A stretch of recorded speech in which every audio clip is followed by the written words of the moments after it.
Hey everybody, happy Friday.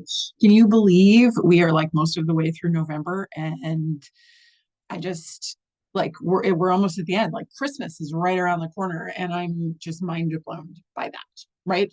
So, in light of the holiday spirit, we are going to talk about something today called glimmers. And glimmers are kind of, I mean, they're several things, but the opposite of a trigger, right? So a trigger tends to bring about sad memories or anxiety, something based on bad things that used to happen. Where a glimmer is a brief moment of joy or safety or calm that can shift your nervous system out of that stress state into relaxation. And because of that, they can help your chronic pain. So let's dive into these glimmers and see how we can change your pain experience, shall we? All right. So, what exactly is a glimmer? It's a small cue in your environment that signals safety to you and your nervous system. Uh, these moments bring a sense of calm or joy or connection. And again, like I said, they shift you out of fight or flight into a state where healing can begin to happen. And for those of us living in chronic pain, noticing these small positive moments can really help break that cycle of hypervigilance where we're like aware of everything in our environment, especially the bad things. But when we can break that hypervigilance where our body's on like super high alert, and instead of focusing on the pain and stress, we can focus on the glimmer, we can help our nervous system calm down or relax or reset or retrain the brain, like however you like to say that, right? But that's what glimmers do. So, well, what's a trigger then? Okay, or what's the difference between glimmers and triggers? A trigger, like I said, reminds you of something painful or stressful. Sometimes you're consciously aware that it's happening, but most of the time you're probably not. Um, if, for instance, right, because examples are always helpful. I will. It's a sense of smell, and I'm going to tell you two different stories. The first is a trigger story. Um, as many of you know, I was sexually abused when I was a teen, and my abuser wore a particular cologne that's very, at least to me, it is very notable. I think the last time I dealt with him was in a court case in 2014, and have had no contact with him since that court case. So that's 10, almost 11 years ago. Recently, within the last 6 months, I was walking through a parking lot. Like I'd just come out of the grocery store and I was walking towards my car and I smelled that cologne. And I tell you what, it was like I was sucked back into being 16 years old. I had I like little like flashbacks of feelings, not visual flashbacks, right? But flashbacks of feeling. I felt like I was in danger. I felt super unsafe. I felt my heart rate go up. I felt myself start to sweat. And I had to like I looked around because there's no reason this individual should be anywhere near my town. I mean, we do live in the same state, but we live hours and hours apart. It it it was not him, but the smell of that cologne triggered a fear response in me, as opposed to I was going in to my local prompt care for like a minor illness, and as I was getting ready to walk out like I was in between the doors, right? So you've got the doors to the outside and the doors to the clinic, and you've got that like little breezeway in the middle. And I was in that space, and this woman walked in, and she smelled like my mom. And my mom passed in 2017, I think. 2017, that sounds right. But so she's been gone for a while. But I smelled her cologne, and it felt like a minute for just a hot second. It felt like she was there, and it made me feel so warm and comforted and cuddled, and like I just kind of inhaled deeply, and then I held the door open for this woman and I said, thanks for wearing your perfume today. It reminded me of my mom. And like, that was just a great moment, right? So there's two examples of a sense of smell, one that was a glimmer, one that was a trigger.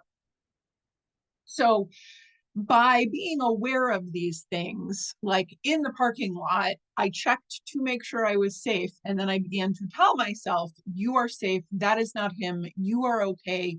You can get out of this situation now. You can get in your car. You can drive away. You can call the police. Like, you are not this young girl that has no resources, right?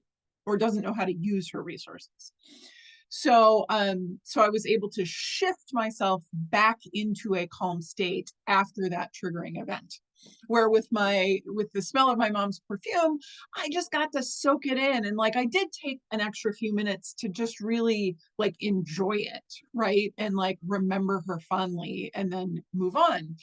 But I definitely felt the shift in my nervous system based on both of those events.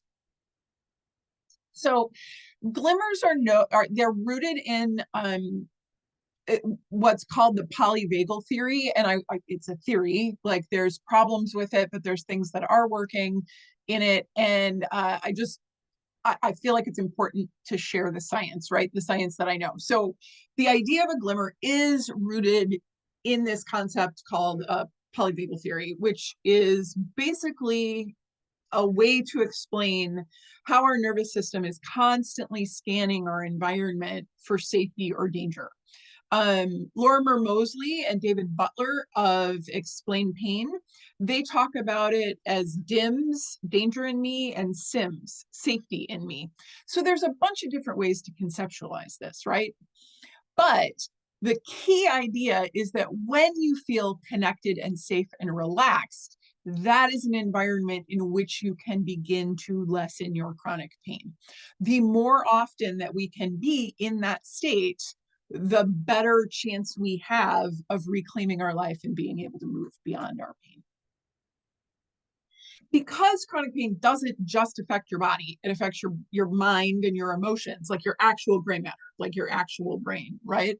Pain can keep you focused on like all the wrong things, all the things that are going to keep pain ramping up. Heightens the stress response, makes your body look, more actively at all the input that's coming in. So your clothes, the way that you're sitting, the pressure on your butt, like, it takes all of this information and it interprets it differently when we're on high alert than when we're like chilled out.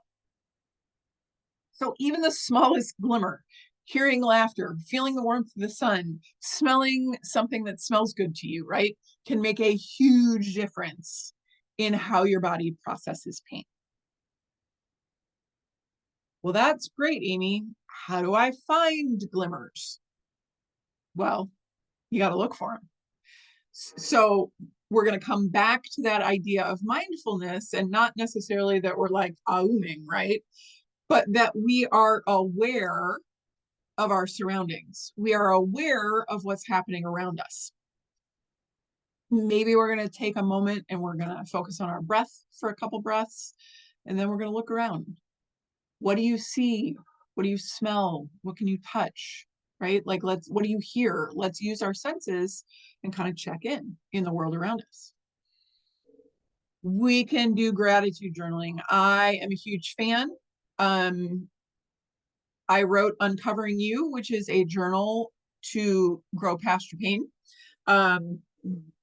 It will have moments of gratitude in it, but it also allows you to write things down to answer questions where you can find your glimmers and your triggers, right? Every article known to man about calming the nervous system says spend some time in nature. If you have to crawl to your back porch, so be it, but get out in nature, even just for a few minutes. And then social connection, right? So these are all things that can bring safety in me, joy in me, glimmers to me, right? These are all things. Happy bites are another thing that I talk about. But these are ways that we can build these glimmers into our world, okay? So I talk a lot about the idea that we don't want to like lie to ourselves. So if you know, when I was triggered by the smell of my abuser's cologne, I didn't immediately say to myself, I'm fine, it's okay, it's no big deal, it's not him, right? Like I checked my environment to make sure he wasn't there, because that would have been a very different situation. I think you would all agree.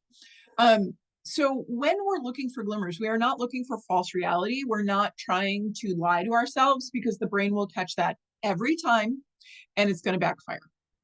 So glimmers don't deny the reality of your pain or how much being in chronic pain sucks.